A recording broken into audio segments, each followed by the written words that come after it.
Hello, Simon Sensei. What's that? Hello, fellas, Navidad. I have got a bottle of Carver that I'm going to open now. Well, I'm waiting. Listening.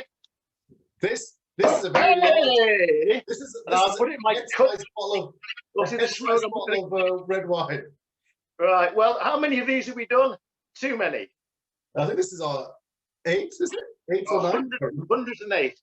Yeah. So, Campari. Wow. Who'd have thought that we'd still be doing this? That anyone would be watching. Yeah, we can do as many as we want, whether people actually watch it or not. Yeah, I do a lot of my own. I do a lot of my own, just, zooming on an empty channel. But we are starting to get a little bit of fan mail, have you noticed? Well, yeah, it takes me ages to write them letters. And then send them to your mum, and then get your mum to send them back. Exactly. So before we start, I think we need to see your Danish penguin. No, Dutch, Norwegian. What is it? It's a Norwegian gnome. It's a Norwegian Christmas gnome. And where did you get that from? Norway. Oh, the banter is started. Cheers! I'm drinking a bit of this. So if you go to Scandinavia over Christmas, which I should have just got back from today because I should have been teaching in Scandinavia at the weekend. If you do, you see these all the time. Oh, okay. I have been to Scandinavia, but not at Christmas. And not at Christmas, yeah. So they're very lovely. So I bought Tor, and as this is Tor's office, this is where it lives at Christmas. And next to the famous Kanji for empty hand. Yeah. So that was written. My karate was written by a 7th dan in Shodo, Japanese calligraphy. Excellent. And were you there when they did that? I don't know if you were there. Where in Japan? In Japan, yeah, I think it was in. Was it Kangaku or something? I think it was 2013, maybe. Yeah. Yeah, I think it was 2013. So you weren't there. Well, yeah. So we went to a Shodo Japanese. Oh no, I didn't do that. No. And there was a 7th dan master teaching us. At the end, I went, "Can you just do karate for me?" And she was very lovely, and she went, "Yeah, of course." And she was like, I actually, I had some Shodo lessons in Japan. It's fantastic. I was terrible at it. Yeah. But it was great tuning, wasn't it? You've really got that spirit of like, I remember doing it. So you just, you get that one. It's great. It's really good. Yeah. It's a real kudo. It is. Well, I mean, like, and also the styles and the upturns and the downturns and the sharp endings and the fat endings and all that kind of stuff have names and techniques and all sorts of unique individual flair, So like a Sai Sensei, when he did, if you look at a dojo kun from a Sai Sensei, see them. It looks like his karate. Yeah, or your fake certificate from the instructor's course. My fake certificate as well. Yeah, that looks like his karate. That looks just like a real one from him, except it's not. Yeah. Well, I'll tell you what. Just before we start, Shodo is an interesting example of a Japanese art because you've got kanji, which are sort of originally, forgive the pun, set in stone because they were stone carving things, weren't they? And you've managed to, in those parameters of the kanji, you get that tremendous variation and artistry. Yeah, absolutely. And it's also minor. And then Japanese people have mastered it to become an art form. Yeah. Because they're all Chinese characters. They're all Chinese characters. Oh yeah, that's it. Yeah, well, that's. I mean, I often, people ask me about Japanese and read Japanese. It's a bit like it's like if the English was written in Chinese. Yeah, that's what it is, isn't it? I mean, it's a completely non-different language, and they have to add hiragana to add bits to it. Yeah, it's madness. Yeah, absolutely. You think it's the only country in the world that's got a script that wasn't their own? Oh, really? I don't know. I'm guessing because like Koreans got a Hangul, didn't they? They got rid of it. It's their own katakana script. I'm just trying to think. I mean, I don't know. I mean, it's just an interesting question. Like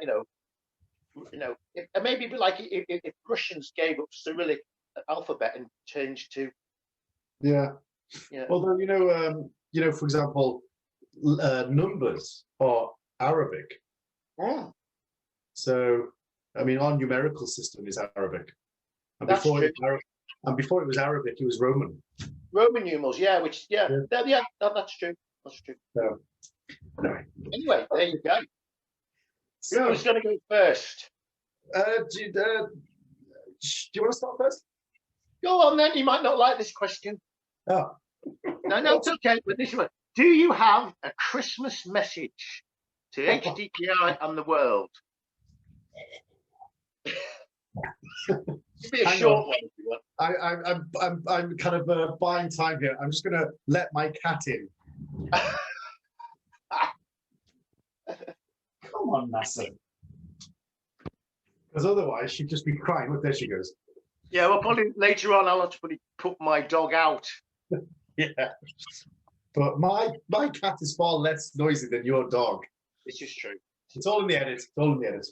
Yeah. So do I have a Christmas message? Well, I to be fair, I think I wrote an article today that delivered my Christmas message. Well, that's why I wanted to briefly talk about that, because I thought it was very good. Yes, I woke up this morning, admittedly slightly hungover. Yeah. And because we were out with friends last night, it wasn't too bad. It was nice few drinks, and so, but also only slightly hungover, a bit jaded, but also more importantly bored, because Tor went off to work and Darren went off to school, and I was like, well, what am I supposed to do? So I did all the washing and I did all the ironing, and then I had nothing else to do. And as I was doing the washing and ironing in those moments of zen, I was kind of like thinking about a few things, and then I kind of thought I thought of a few kind of quirky, interesting kind of one-liners, kind of that, and then I kind of just wrapped an article around them really. But ultimately, yeah, my Christmas message would be of shared narrative, and that we're all part of a bigger community, and I think.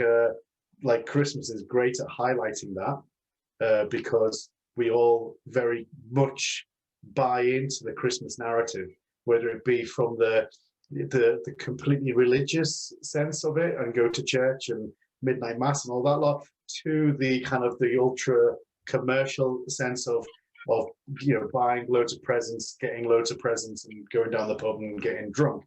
But like within that massive spectrum, there's a whole host of narrative that people can buy into, and that we all do, and have that shared common sense. And like my message for the HDKI is that in no small way, that's what the HDKI is a shared narrative that we all go, these things that we broadly think about as being a karate community, we all kind of buy into that.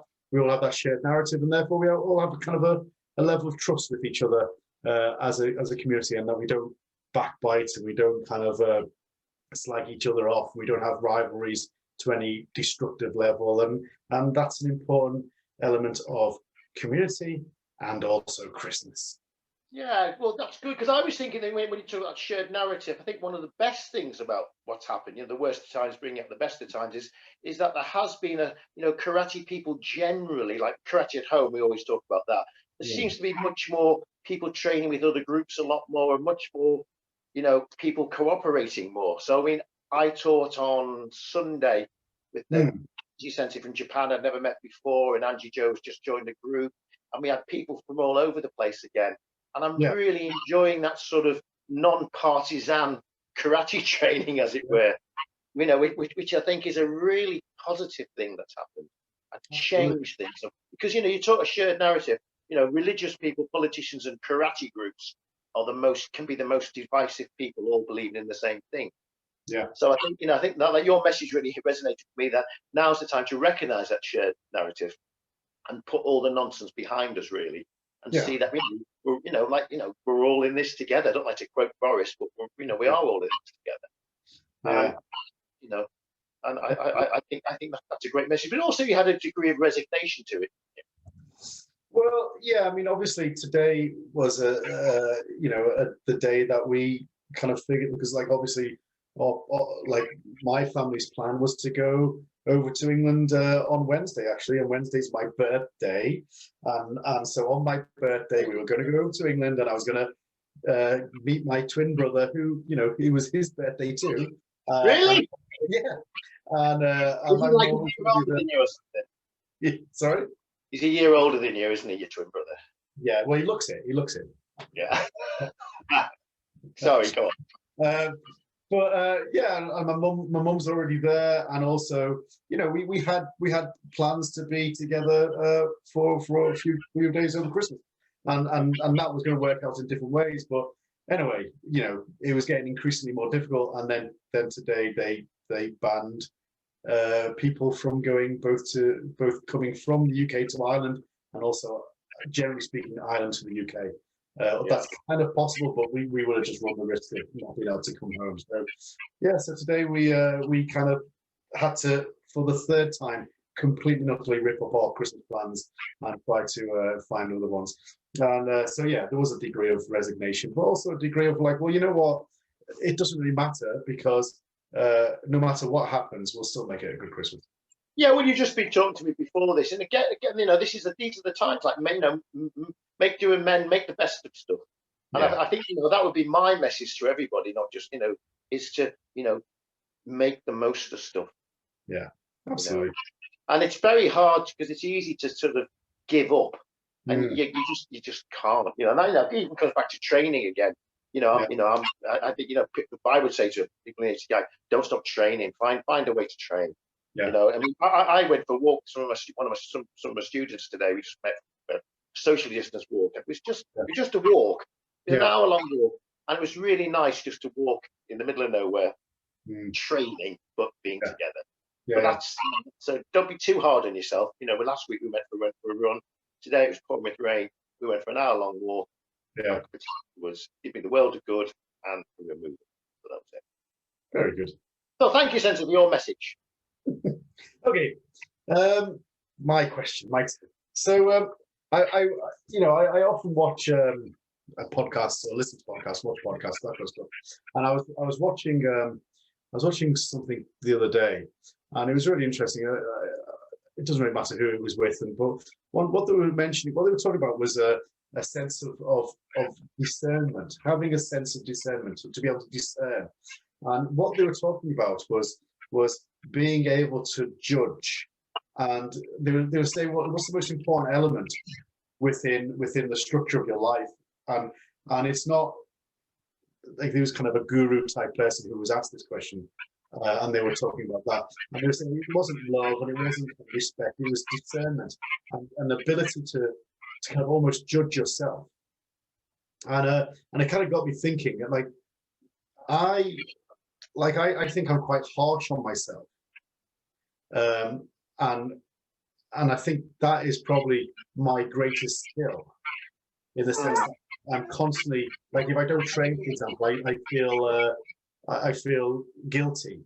Me too. Yeah. I think karate people, by definition, are harsh on themselves. Maybe. Yeah. So what I was thinking is what I was wondering is what is your take on that? Are you like, another thing that, like, not that I want to so early into this conversation bring in Zen and the art of motorcycle maintenance, but right. but like, you know, one of the big things about that is obviously the innate ability to recognize quality, and I think that is not only in things but also yourself and other people. So I was wondering what you think about that. I know exactly what you're talking about. Yeah. Okay. Yeah. Well, what I think about this is, I think it's really important to be authentic. And I kind of judge people in karate, definitely, and in life. In comedy, we used to, you know, whether I don't know, the real deal or not. Yeah. And you know, I think, you know, we had a phrase called the comedian's comedian, and like it was like kind of like to be a badge of honor. I mean, often the comedian's comedian was the one who wasn't really successful, but was like a maverick. And like Ian Cognito was a famous comedian's comedian. He used to go on stage sometimes, and he'd just like take out a hammer and nail his coat to the back wall, you know, and just he was like real. He was just like he was very authentic. He was him. He didn't give a damn about anything else. Yeah. So I suppose in terms of life and karate and everything, it's whether you are sort of real, you know, without artifice, and serious. So I suppose, you know, you in terms of karate, you think of yourself as being karate. Does this make sense, what I'm saying to you? Yeah. It's so you are hard on yourself because you have, like it's a bit like, an English gentleman has standards. Yeah, yeah. So, even things like, sometimes it's, like I get annoyed when people's belt is tied wrong, or, they've got a uniform with like a million patches on, and I get a bit mystified why people don't want Hirota or Tokaido gis with the name in katakana on it, because I just see that as all part of being a karate person. None of it. It's a bit like things are only present when they're absent, so that you don't have to have a Hirota dogi. But it's a bit like, Rick Jackson doesn't wear one, for example, because he doesn't, he's kind of beyond that now, because he's obviously authentic and obviously the real deal. But it's a little bit like sometimes you see characters who are just inauthentic, and we've met loads of them, haven't we? Mm-hmm. And our theory of quality only works if you sort of know what quality is. Yeah. I mean, this, it's the opening line of the book is Fadus is, what is good and what is not good. Do we need to ask these things? Mm-hmm. And for lots of people think, no, of course you don't. But you paint you, because there are no absolutes. Yeah. So, it's a very difficult question because everyone's got their own truth, haven't they? Yeah. And I think also, I think sometimes that scares people because they think like I think there's a difference between being good on a kind of hierarchical level system and being good at what who you are. So there's a difference between being good at karate and being good at who you are. So like what I mean by that, so people often think about that as going, well, I'll never be fifth dan, sixth dan, so blah blah blah blah, whatever dan. I'll never be that, so therefore I can't be genuine. I can't. But like that's just a level of karate ability, and I think in many ways that's kind of a natural talent or a stroke of luck. But I think you can be the best shodan. You can be the best yellow belt. You can be you can be an authentic yellow belt. You can be a yellow belt who knows they're a yellow belt, and then wants to be a green belt, but doesn't think they're a purple belt. Yeah, and I think that's sometimes like, because I have friends who, especially within the hierarchical world of karate, where I've been in plenty of situations where all the instructors sit together and all the kind of the yondans sit at one table and sandans, blah blah blah, and I hate that. And I've always had and still do have friends who go throughout all the grades within the dojo. Makes no difference to me. If they're genuine and if there's no level of kind of pretense or facade about them, then they are the best green belts that I know, and not best in the sense of standard, but best in the sense of genuineness. And I think that's kind of a really important point, that if you're a 60-year-old shodan, then you be the best 60-year-old shodan and most authentic 60-year-old shodan you can be. That's exactly what we're trying to do, isn't it? But I also think it's a bit like, just having a confidence to be yourself. So we've got lots of friends, who are. We don't even think about what grade they are. Yeah. We call them friends, don't we? I mean, some of them are your students, but when we're out having a meal afterwards or sitting down, they're they're our friends and they're authentic people and we like them. And at no stage would you ever say, I don't know, to someone, I don't know, Annette, who's a very clever, wonderful friend of ours. You'd never devalue her opinion just because she's that. Especially because she's dead clever and she was talking about, I don't know, the COVID situation. You'd listen to her because she's an expert. Yeah, absolutely. It's people having, I've said this before, it's about having something about you. In our time since post, we've met all these people who think, I don't know, who think there's something special, and they're palpably not.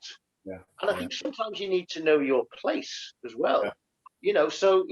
Sometimes you've got to accept. I mean, we've got to accept the fact if I'm training with doing a course with you and Rick Houghton, I kind of know where I am, but I'm confident in it because I know I'm my own man. So I can't be karate like you, and I can't be karate like Rick, but I'm not intimidated by it because I do what I do. Yeah. And then that means you accept me, Rick accepts me, but we can't all, we all know. Yeah. Absolutely, Yeah. Remember, there's a famous day when we first joined a certain group. We met someone, and he said to me, "Oh, I think I'm on a par with Scott Langley." And I thought, "Well, no, you're not." I should have said, "You're not even on a par with me," but I didn't because I was doing that. But do you know what I mean? I think that's, and that was an example of someone who's not authentic. Yeah. I mean, there's a saying goes, "You must be kind to blind men." There's like some people just don't get it, and you're much better than me at being like kinder to people and indulging people. Yeah. But it's one of those things of authentic people are quite rare, and when you meet them, you can tell, can't you? Mm-hmm. Like Rick Jackson, Rick Jackson said joining our group could have been really awkward. Yeah. If he wasn't who he was. Yeah. At no stage has he ever said, "Oh, by the way, I'm a fan. I should have Simon's job." Yeah. It wouldn't cross his mind to say that, which is great. But we've had other people join who suddenly think they should be me because they're a 6 down, blah blah blah, and and no one liked them and they weren't very good. Anyway, we're being I'm allowed to say what I want. Sorry. Does that answer the question, or do you want more? Yeah. Okay. No, that's enough. You've said too much.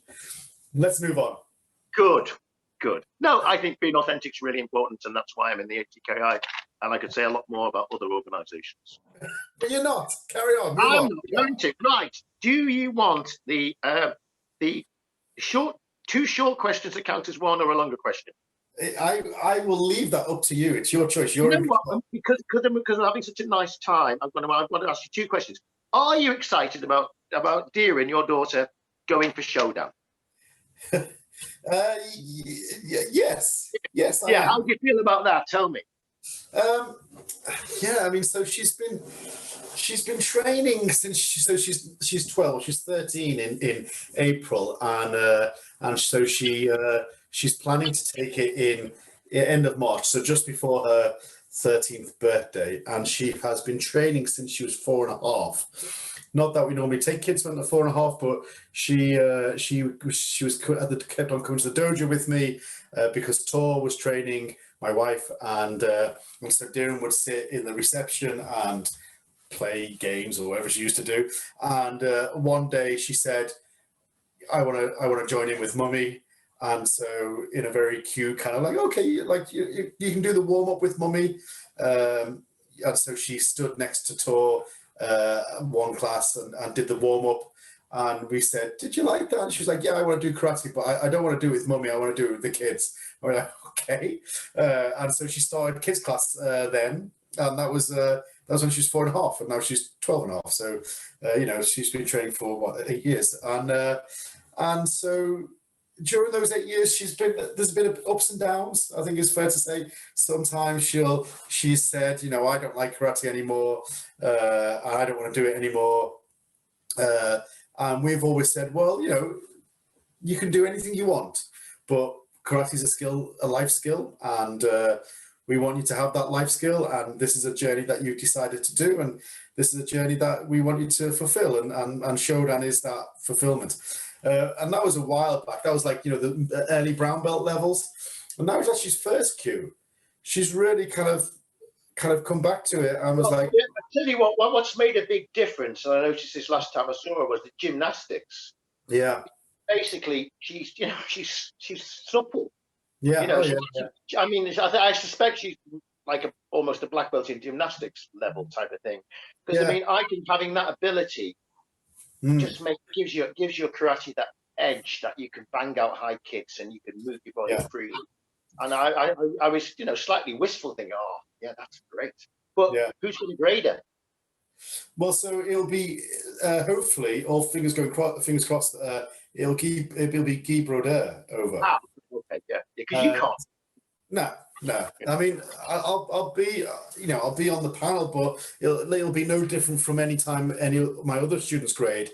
If they're put forward, then I always look, I've put them forward. You know what I think? You decide, and so it will be Guy that will decide, hopefully. And yeah, so yeah, but she's decided that she wants to grade in March. She's training hard, and you know, she's getting there. So we'll see. So yeah, I'm it'll be a great day for the Langley household. Yeah. You've got Tor, you and Deering. It would be nice. Yeah. The second question is just something I've been thinking about for a long, long time about you. Is that, you know, why do you have this affinity with the bow and archery? And would you ever consider, and I think you should, is take up Kudo? Why? So I've done Kudo, to answer the second part first. I did Kudo in Japan. And I, you know, I only did it once, and I told the story in Karate Stupid. And you hit the target. It's a great story. I mean, but you obviously, because when I stayed with you last time, you were playing. You know, you were doing. I don't know. Am I right? Is it something that attracts you?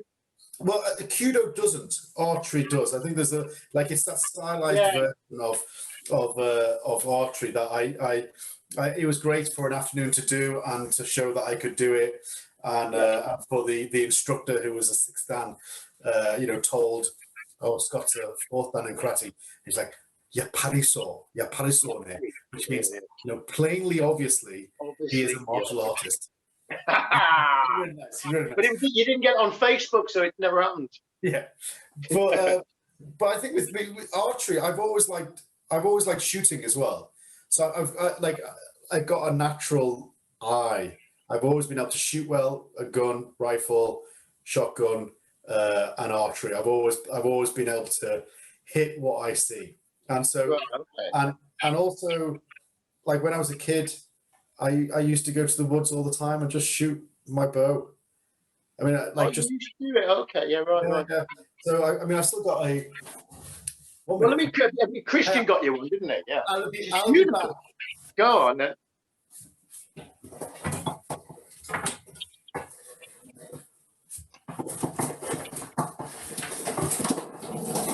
So this is my longbow. Yeah. Quite long. Excellent. That is a longbow. That is my longbow. Obviously, it's not drawn, but this is a bamboo on one side and oak on the other. Beautiful. Handmade. Handmade. It's got the ends here are horn, carved horn, and with a leather strap, and it's signed by Christian Stan. Yeah. It's got the pulling string there. So that's my bow, and these are the arrows that he made me that I don't use. They're beautiful. Yeah, nice. So I mean, what appeals to you is more like I don't know, shooting in the woods rather than shooting at a target in some competition. Yeah, hunting doesn't appeal to me. I've only ever been hunting once with shotgun, killing rabbits. Yeah. And we actually ate them, but like hunting as a sport really doesn't appeal to me. But being able to hit exactly what I want to hit with a bow or a gun, I like that. Oh, okay. Well, yeah, but you like if there was an eighth dan Kudo master in Dublin, you wouldn't go and join. No, because I think it's just too stylized. What I really love.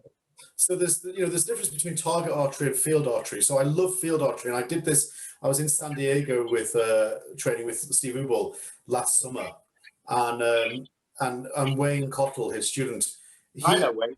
Yeah, he does it as well. So near where he lives, there's a field archery course, and a field archery is like a wooded walk, basically, like up and down hills and around bends and everything like that.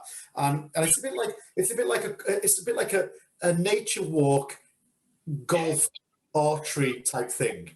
Okay, yeah. You walk along this path through woods, and then you'll get to a kind of a tee, like a stand, a line.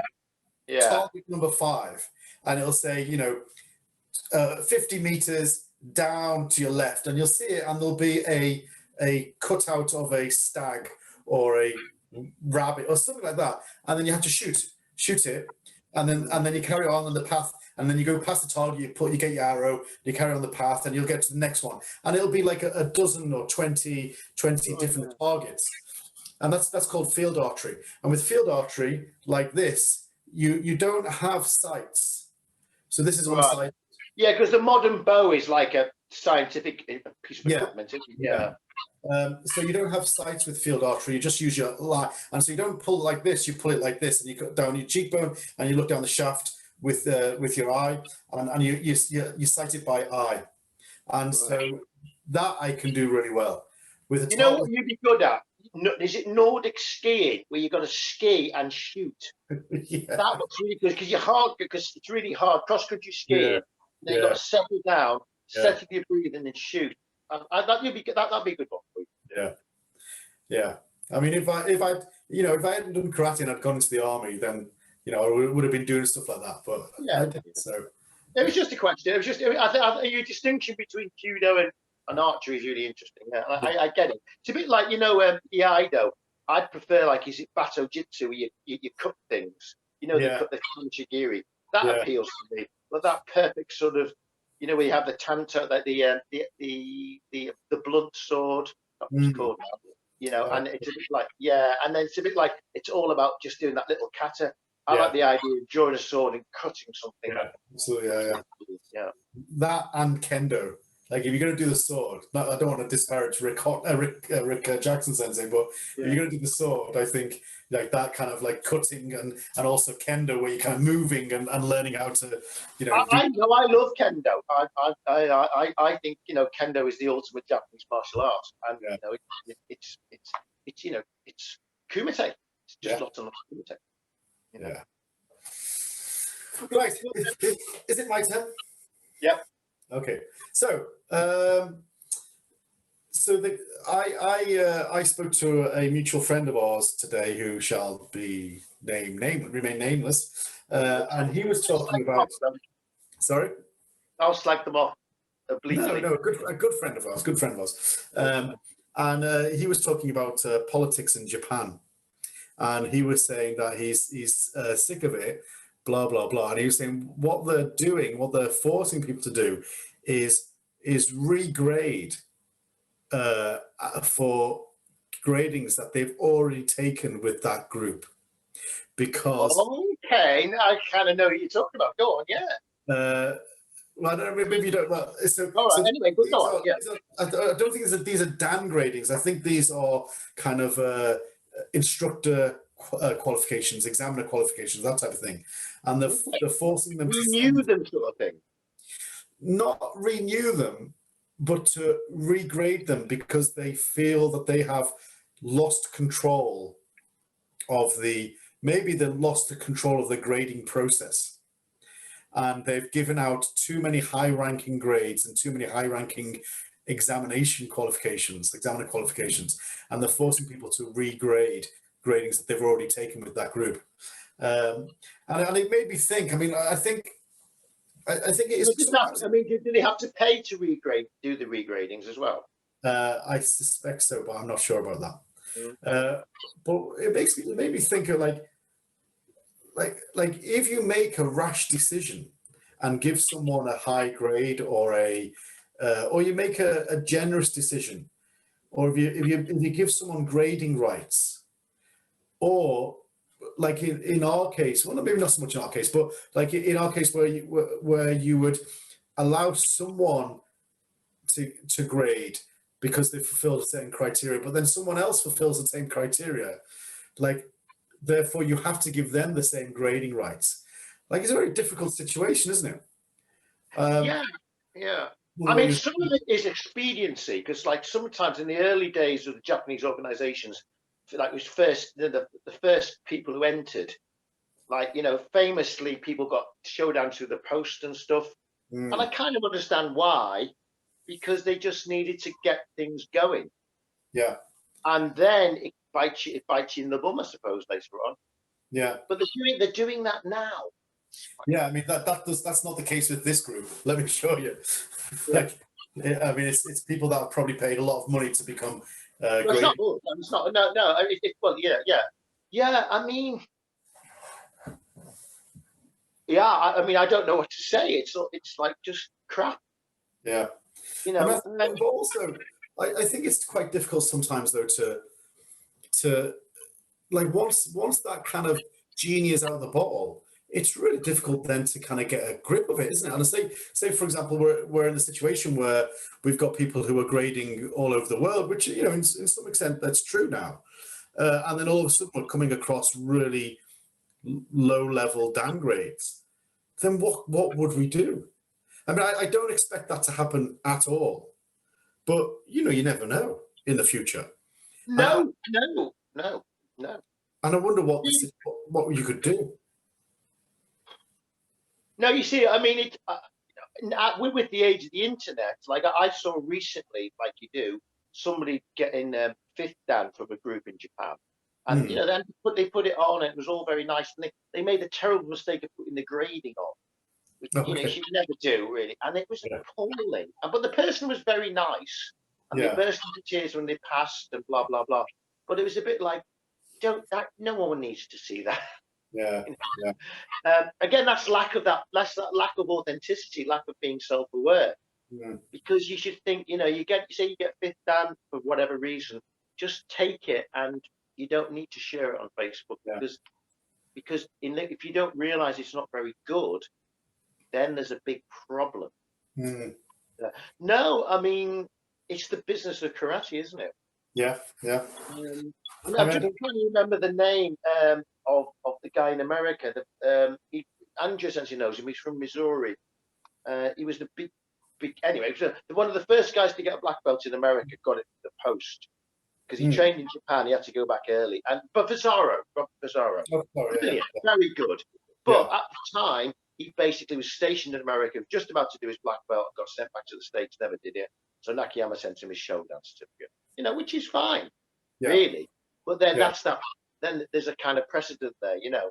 Harada Sensei got his fifth dan off Funakoshi just before he died. Agemi Sensei, when he moved to Brazil, because they needed someone to do that. And there's famously, you know, there's JKA instructors who left Japan as second dans and landed in England for fifth dans. So I mean, it's business expediency, isn't it? Yeah. And that, I suppose, catches up in the end. Yeah.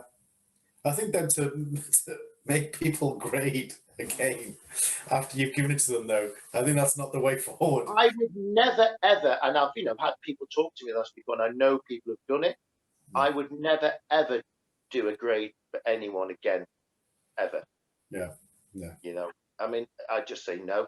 I don't want it, and I wouldn't pay. So, you know, I know people I know who I consider friends who are very good at karate, and I've got a grade off someone higher than the person who graded them. And I'm not sure why they did it. And I think you just need to say no. But the problem is when it goes the other way. And I think maybe you need to let it go to some extent. I mean, I think for you and me, it's only a problem if it goes beyond third dan, I suppose. But, you know, I mean, it's very hard. I mean, I think you have to create opportunities and give people opportunities. It's got balance, isn't it? But I also think I mean, you and me would always err on the side of generosity.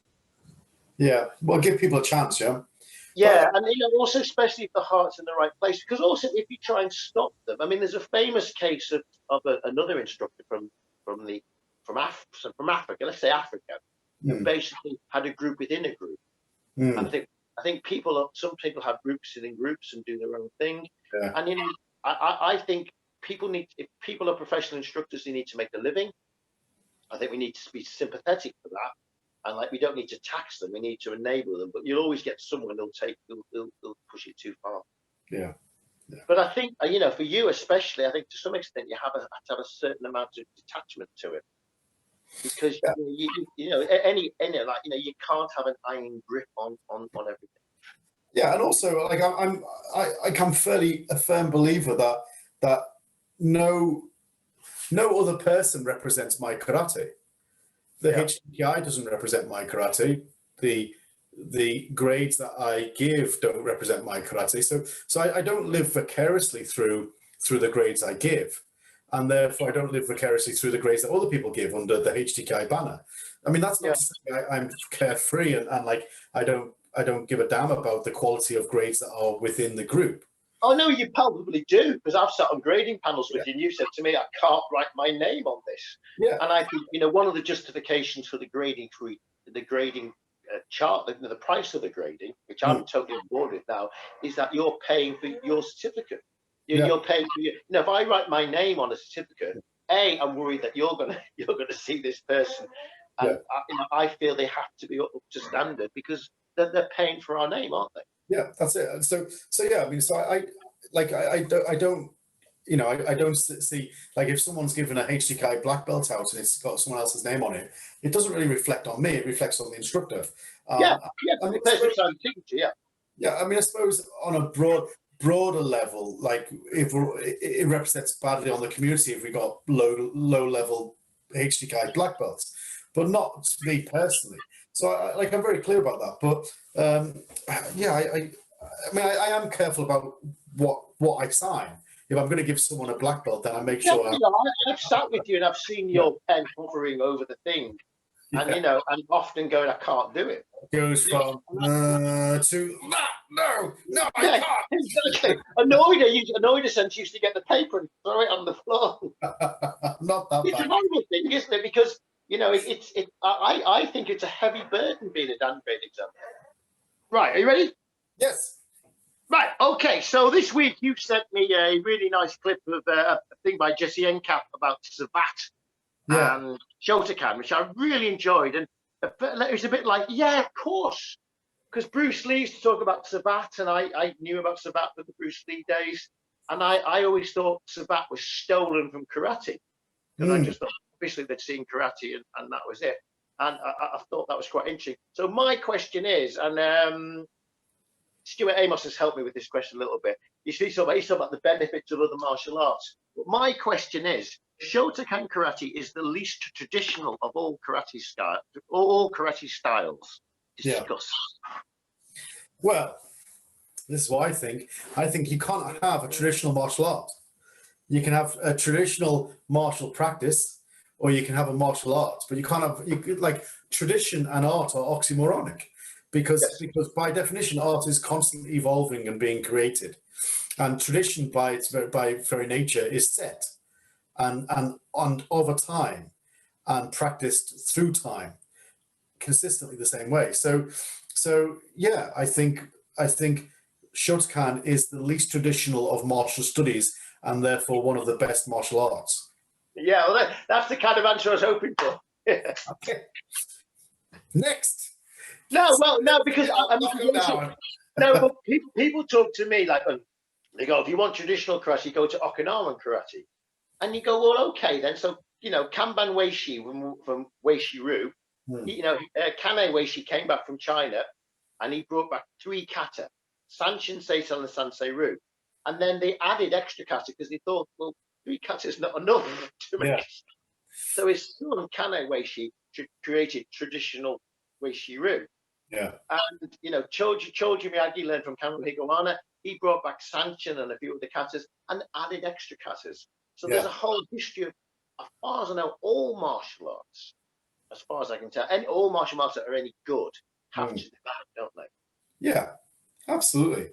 And I think, I think, like, I thought that Jesse Encamp video was great, and it was like real nice piece, and like obviously had a lot of research in it and stuff, and whether it was so one way, in the sense that you know, Savat was doing one, you know, the kicking, and karate saw it and then karate absorbed it, or whether it was like, you know, it was just a development, and like, you know, we talked about it before, but like, things happen in unison at the same time. Things develop worldwide, and you feed off each other, and you know, even to this day, you'll see, you know, one martial artist. Like, I'll give you an example. Do you remember there was a Japanese kid who was doing he was part of the Japanese national team, and in the World Championships he did that scorpion kick. Oh yeah, that was the beginning of a new thing, wasn't it? Yeah. And because what he'd seen, can't remember who he did it against, but what he'd seen was like this fighter who was in his weight category, always used to come in close, blah, blah, blah. And he thought, well, maybe I can just do that. And he did it, and he won. Within months, everyone was doing it. Yeah. And everyone absorbed it. All they had to do was see it and go, oh, yeah, okay. And they were doing it better than him. I mean, I think that eventually they banned it, or whatever, but I can't remember. But the point is that, like, I think with stuff like that, like, it's either seen once, instantly absorbed and built upon, and that goes backwards and forwards and backwards and forwards and backwards, and that's how development happens. Well, Nakayama, since he said it, because I've got a few books upstairs that I read, he talked about Mwashigeri coming from Thai boxing. He said people started to see Thai boxing, and that's because they've got a high round kick. I mean, that might be, that was just, he's got a conversation, one of his book, Conversation with Nakayama. He said that sometime around the 1960s, the Thai boxing became, kickboxing became popular in Japan, in Thai boxing, and they saw the high kick. And, Mazayama in Kokushinkai introduced shin kicks and stuff. But I just like the idea of Sabat coming from sword fighting. I thought it was fantastic. Yeah. They banned sword fighting, and suddenly you use your limbs as swords. Yeah. And then, other people maybe saw Jesse Encap Singer saying it's disrespectful to Shotokan, I think. And I think it's great. I think, I think all these kids, Shoshuta Funakoshi, Asai, all that lot, they see these cool kicks from Sabat. And I think, why wouldn't you not add it? Where did Nakayama get all the foot movement for kumite? Kendo. Yeah, Kendo. Definitely 100% Kendo. Yeah. Or this Iken Hisatsu. Where did you get that from? Yeah. Kendo. Suddenly, Chudan Gaikuzuki becomes a killing blow. Yeah. I mean, like, to say that karate, Shotokan karate, is not derivative of hundreds of different things is kind of naive. But also, I think that Hami Shoman is a very much a Nakayama sort of professor of sports science at Takudai thing, isn't it? Yeah. Because if you look at Shito-ryu, which is you could say is the most traditional Japanese style, because it has all the Kenran Mamubi's kata. I mean, I'm a big firm believer that maybe that's the ultimate Japanese style in many ways. But the Hami Shoman is the Shotokan Nakayama Ha Shotokan. Yeah. Because the Waseda guys and KO guys are far less concerned with that, aren't they? Yeah, for sure. Yeah. Even Rick Jackson said last time he was. He did, and he was saying the biggest problem is that people don't work on the tanden and the hara development anymore. Too much Hami Shoman. And like he trained with Nakayama Sensei back in the early 1970s. So like even at that time, it was part of the arsenal. Whereas now this Hami Shoman is everything, to the exclusion of logic. One of the things that I often talk about is like how people step forward Gakuzuki. And they made Gakuzuki and they'll step forward Gakuzuki, and they'll step forward, stop, make Hami, and then push Gakuzuki. I see it all the time because I teach guys stepping forward Gakuzuki, and they've got to say, don't do that. Yeah. I mean, it's insane that in many ways karate has become, or Shotokan karate has become so hip dominant. Yeah. I mean, but then also the trouble is, it is hip dominant though as well, because when you see people not using their hips, you pick up on it. Well, I'd say it's tanden dominant. It's dominated by your tanden, your 1 point. Yeah. And all the different ways that can be moved and used. So I'm just going to put the dog out. Sorry, Scott Sensei. She's driving me potty. She needs a wee. Tanden dominant. Say again? Tanden dominant. Yeah. So I mean, I think, the tanden can be used often.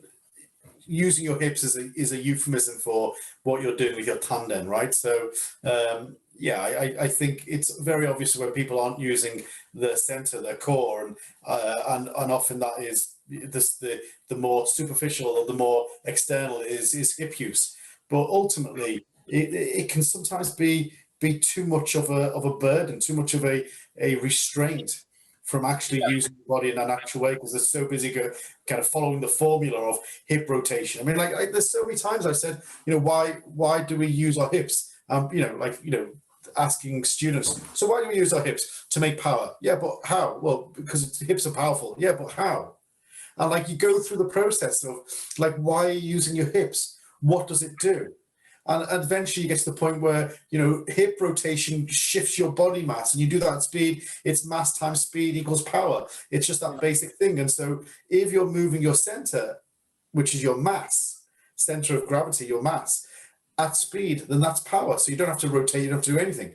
And it sometimes becomes a bit of almost a revelation for them that they've never thought it in that way, when it should be the first thing that they ever learn in karate. Oh, that's a good point. That's a very good point. Yeah. I mean, because it is I think the first thing that people learn in karate is the shapes. This is how you make a fist, 1, 2, 3, and this is how you make you punch like this and blah blah blah. Well, no. I think the first thing is this is your body mass, this is your power, this is your weapon, and you want to put this power into this weapon at speed. How are you going to do that? Okay, this is how we're going to do it. Yeah. So, yeah. That's a really good point, because it's almost counterintuitive karate. Like, we talk about shihari, and it's like you teach all this stuff and then you throw it all away. So like, the highest people doing karate, when they move, you shouldn't be seeing great big hammy showmans at all. No, not at all. No, I mean, I think, maybe again, maybe that's why Yahara's karate is far too much big. Mm. I think, I think that, that's like probably up to like Shodan, Nidan, Sandan standard. After that, it should be smaller. You don't see Steve Ubo doing that, do you? No. I mean, the thing about Yahara Sensei is he's very really small, really small. Yeah. Yeah.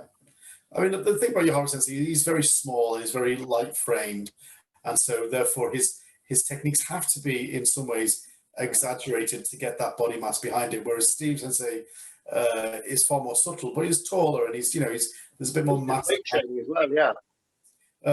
But yeah, I mean, I think ultimately Yahara Sensei, after years of training in that way, has physically suffered the consequences. So, I don't think it's particularly shogai karate, or even. I mean, no disrespect to Yahara Sensei, but I'm just noticing that he's got, it's a dogmatic point, isn't it? Yeah. Like, he's kind of defined his karate by that, for better or worse. Yeah. And I think, I think karate becomes more internal, doesn't it? Yeah, and also I think like part of the Yahara Sensei's brand now is Yahara's karate. They do Yahara karate, Team Yahara, KWF, and I think he's basically selling something that they can't have. Because they will never be able to do Yahara's karate. There's only one person that can do Yahara's karate, and that's Yahara Sensei. Yeah, it'd be like if Ford cars decided to call themselves Ferrari, go with the Ferrari cars. Yeah. I mean, it's like practicing. I do Louis Vuitton karate. Well, I do Nike karate. Yeah. I do Aldi karate. Yeah, middle aisle madness. Yeah, I mean, like you're just branding it, whereas it shouldn't be branded. It should be, well, I'll do my karate and I'll tell you the lessons I've learned so you can do your karate. Yeah, I suppose the whole point of this question at the end was that, people get fixated on this faux Orientalism and samurai did karate and we do Shotokan karate. And it's like not being aware of what they're actually doing. People have turned karate into sort of the art of the samurai and the art of, and that always makes me sad, Yeah.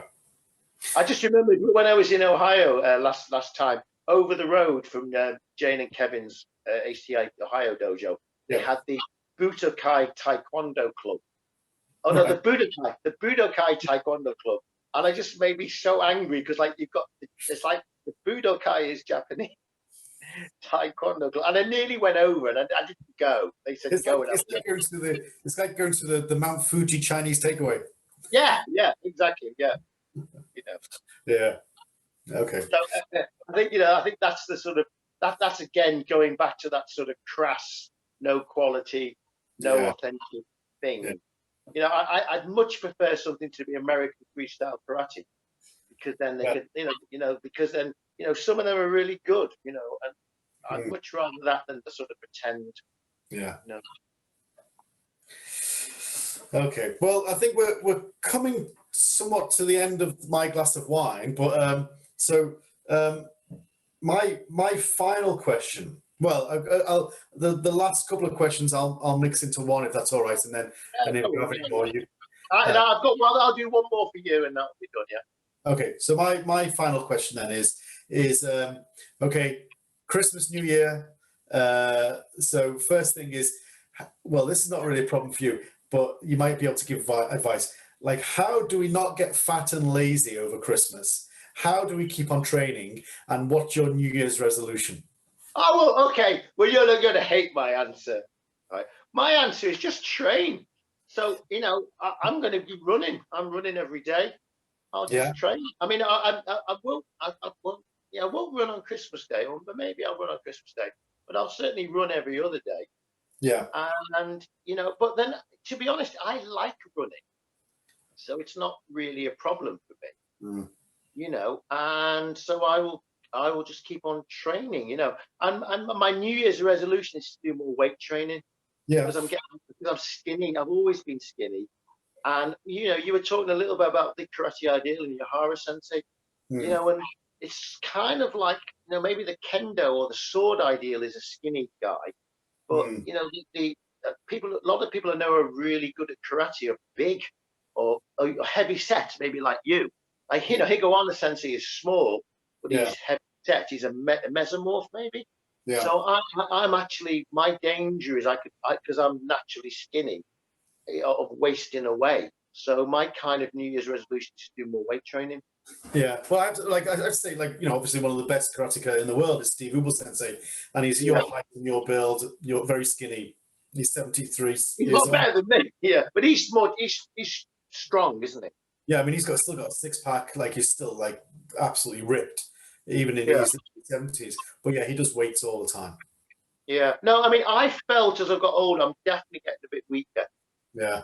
And whether that's due to testosterone or whatever, and I'm going to address that really. But I mean, for me, it's not a problem because I like training. I did a post the other day about dragging myself off the sofa to go for a run, and it wasn't that hard really, because I get a natural high out of it. Yeah. So I'll not get fat because I spent my whole life training. And my New Year's resolution is, well, I've got two resolutions. One secret. Oh, really? New Year's resolution, which involves training and being positive. And the other one is to do actual weight training, more proper deadlift, clean and press, like Olympic style and Olympic weight training. Just maybe for 3 months, just to see what I can do, because my arms are really long and I'm really bad at shoulder press and stuff. So I'm gonna see what that does, and it's good to mix up your training, isn't it? Yeah, absolutely, absolutely.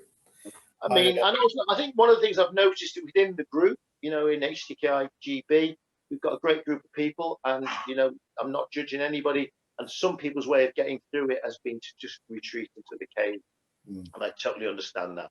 And I'd urge them to try and get out the cave and train. Yeah. Because I mean, Zoom is hard. I did my last Zoom class the other day, and I found it very hard. Yeah. I couldn't log on.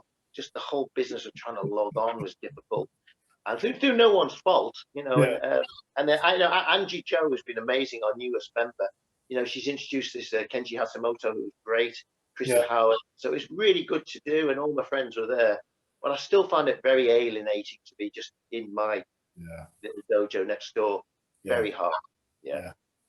Yeah, so totally positive. I will change my training because I can run every day without problems. But if I start doing, deadlifts and Olympic clean and press, I'm going to find that really hard.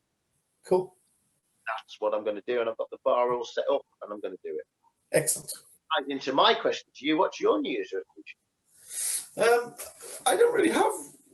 I've never really had resolutions because I mean, like that's.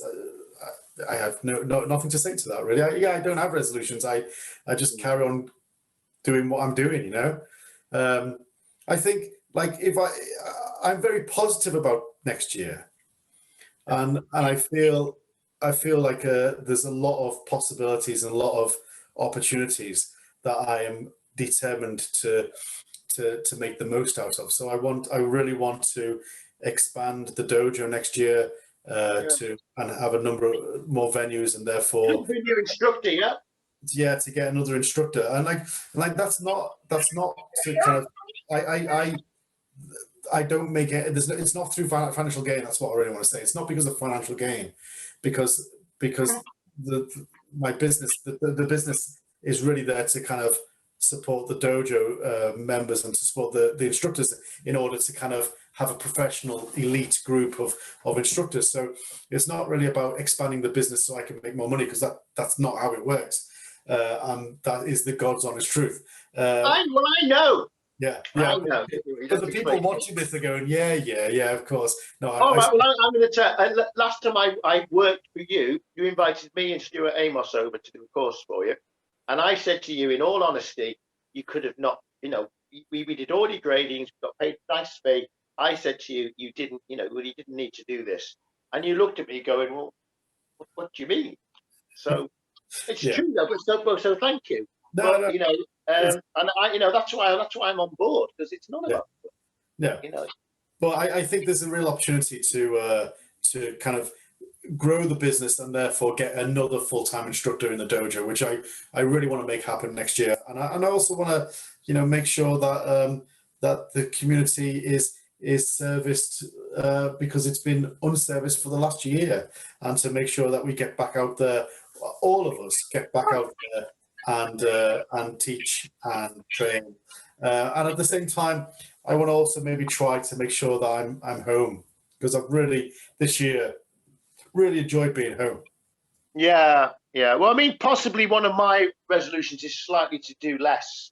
Yeah. I kind of, because you and me are very generous with our time, and I think I'm going to be a tiny bit less generous with my time.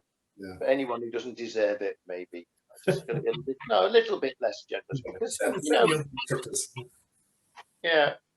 Well, yes. It's all good. I think we need to do a cheers.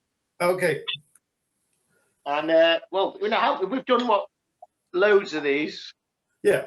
So I'm going to upload this on Christmas Eve. Oh, good. Okay. So people instead of watching the Queen's speech, they can watch this instead. Okay, good. I would just like to, before we do our final campaign, I'd like to wish everybody a happy Christmas, and I hope whoever you're with and whoever you're enjoying the day with, I wish you all the very best, and I hope to see some of you, if not all of you, in the new year. And I'm sure Simon Sensei, what do you want to say? I totally agree with you. Of course, I fully expect you, as it's Christmas Eve, to have done a 24-mile run and done your kata 100 times, and then now you have a small drink like me. So happy Christmas, everybody. Happy Christmas. Okay. Of course. Thank you, Scott. Bye.